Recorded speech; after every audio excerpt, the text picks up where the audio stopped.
Hello मैं हूं जिशान और आप देख रहे हैं जी का रिव्यू। आज मैं बताऊंगा 10 ऐसी एनिमी मूवीज के बारे में जो सिर्फ देखने के लायक नहीं हैं बल्कि फील करने के लायक हैं। ये मूवीज रोमांस, दर्द, वॉर, ड्रीम्स और रियलिटी का मिक्स। अगर तुम्हें लगता है कि एनिमी सिर्फ फाइट या बच्चों के लिए होता है तो आज का वीडियो तुम्हारी सोच बदल देगा। चलो शुरू करते हैं इस वीडियो में। सबसे पहले मैं बात करूंगा the tale of the princess Kaguya. 2013 की ये मूवी है। ये एक फेरी टेल की तरह शुरू होती है लेकिन एंड तक आते आते ये फेरी टेल नहीं रहती। बम्बू के अंदर से मिलने वाली छोटी सी लड़की जब बड़ी हो जाती है तो दुनिया उसे परफेक्ट प्रिंसेस बनाना चाहती है।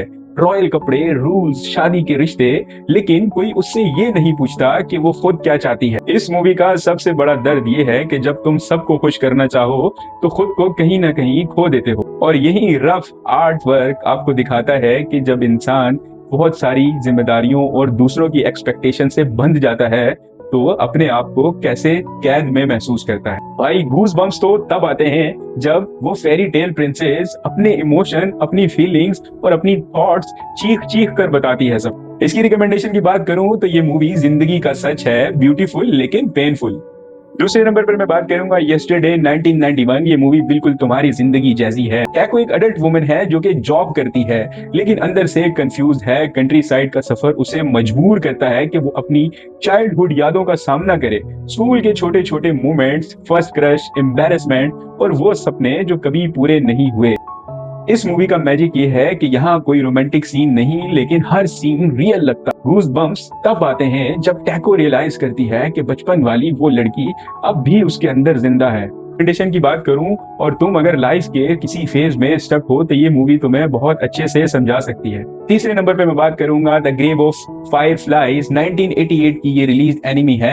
ये मूवी वार के बारे में नहीं, ये इंसानी लाचारी के बारे में है। सीता और उसकी बहन सेत्सुको दुनिया के लिए बस नंबर्स हैं लेकिन एक दूसरे के लिए सब कुछ। फूड, शेल्टर, प्रोटेक्शन, सब चीजें धीरे धीरे खत्म हो जाती हैं। और सबसे ज्यादा पेनफुल बात यह है कि दुनिया उनके दर्द पर खामोश रहती है। एनिमेशन सॉफ्ट है ताकि पेन और ज्यादा चुप सके। इस मूवी के गूज बम्स मूवमेंट एंड ही नहीं होते, ये मूवी खत्म होने के बाद भी तुम्हारे जहन में चलते रहते हैं। अगर रिकमेंडेशन की बात करूं तो ये मूवी सिर्फ देखी नहीं जाती बल्कि सहनी पड़ती। चौथे नंबर पे मैं बात करूंगा द फर्स्ट स्लैम डंक। 2022 की ये एनिमी रिलीज है। ये सिर्फ स्पोर्ट्स मूवी नहीं, ये कॉन्फिडेंस और पास्ट ट्रॉमा की कहानी है। रोयता मैगी छोटा है लेकिन उसके कांधों पर फैमिली का दर्द और एक्सपेक्टेशन का बोझ है। गेम के अंदर हर शॉट के साथ उसका पास्ट और उसका प्रेजेंट कोलाइड करता है। एनिमेशन इसलिए स्पेशल है क्योंकि मोमेंट्स बिल्कुल रियल फील होते हैं। तुम मैच नहीं देख रहे होते बल्कि तुम मैच का हिस्सा बन जाते हो। लास्ट मोमेंट में जो साइलेंस और टेंशन बिल्ड होती है वो प्योर सिनेमा का मैजिक है। अगर फाइनल रिकमेंडेशन की बात करूं कि अगर तुम लाइफ में हार मान चुके हो तो ये मूवी तुम्हें दोबारा खड़ा होने का हौसला देगी। पांचवें नंबर पर मैं बात करूंगा योर नेम। 2016 की ये रिलीज एनिमी। ये मूवी डेस्टिनी और वक्त के बीच का एक ब्रिज है। मित्सुशु और टैकी का बॉडी स्वैप सिर्फ गिमिक नहीं बल्कि ये लोनलीनेस का कनेक्शन है। जब वो एक दूसरे को ढूंढने निकलते हैं तो मूवी रोमांस से ज्यादा लॉस और रिग्रेट बन जाती है। एनिमेशन यहाँ इमोशंस को एम्पलीफाई करती है। आसमान, रोशनी, शहर, सब कुछ याद बन जाता है। और इस मूवी के गूज बम्स तुम्हें हमेशा कुछ चीजें याद रखने पर मजबूर करते हैं। अगर रिकमेंडेशन की बात करूं तो लव, डेस्टिनी और पेन सब एक साथ चाहिए तो ये मूवी परफेक्ट है। छठे नंबर पर अगर मैं बात करूं तो जुजुत्सु काइसेन जीरो 2021। युता का कर्ज असल में प्यार का बोझ है। रिका उसकी स्ट्रेंथ भी है और उसकी सबसे बड़ी कमजोरी भी।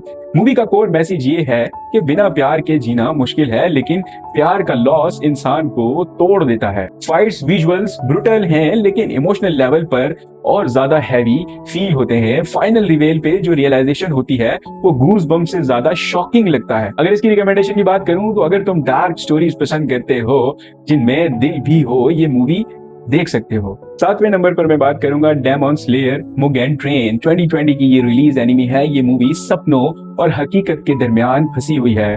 ट्रेन एक सिंबल है एस्केप का लेकिन एंड में सैक्रिफाइस कमाल का है। रेंगुकू सिर्फ कैरेक्टर नहीं बल्कि एक आइडियोलॉजी है। ब्यूटी, स्माइल और करेज उनका फाइनल स्टैंड है। सिर्फ फाइट नहीं, एक लेसन मिलता है। रिकमेंडेशन की बात करूं तो इसमें तुम्हें कुछ स्ट्रॉन्ग इंस्पायरिंग कैरेक्टर्स हमेशा के लिए याद रह जाएंगे।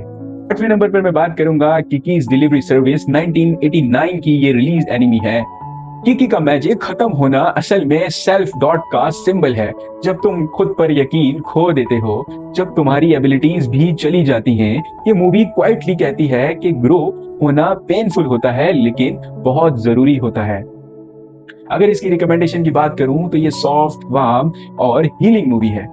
9वें नंबर पर मैं बात करूंगा in this corner of the world 2016। ये वॉर के हीरोज के थ्रू नहीं बल्कि एक घरेलू औरत के थ्रू समझाती है कि रोजमर्रा के काम और छोटी खुशियां और उनमें रहना और उनमें जीना कैसा होता है। इस मूवी का दर्द साइलेंट है लेकिन गहरा है।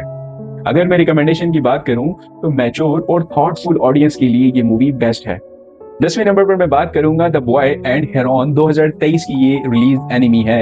ये मूवी मेटाफर है, हर चीज लिटरल नहीं है, हर सीन एक फीलिंग है। महितो का फैंटेसी वर्ल्ड उसके ग्रीफ का रिफ्लेक्शन है। मूवी कहती है कि लॉस के बाद जीना सीखना सबसे मुश्किल आर्ट होती है। अगर रिकमेंडेशन की बात करूं तो डीप थिंकर्स के लिए ये एक मास्टरपीस है। हेलो मैं हूं जिशान और आप देख रहे हैं जी का रिव्यू। इसी तरह के बेहतरीन किस्म के रिव्यूज के साथ हम मिलते हैं दोबारा एक नई वीडियो के अंदर। तब तक के लिए take care and good bye.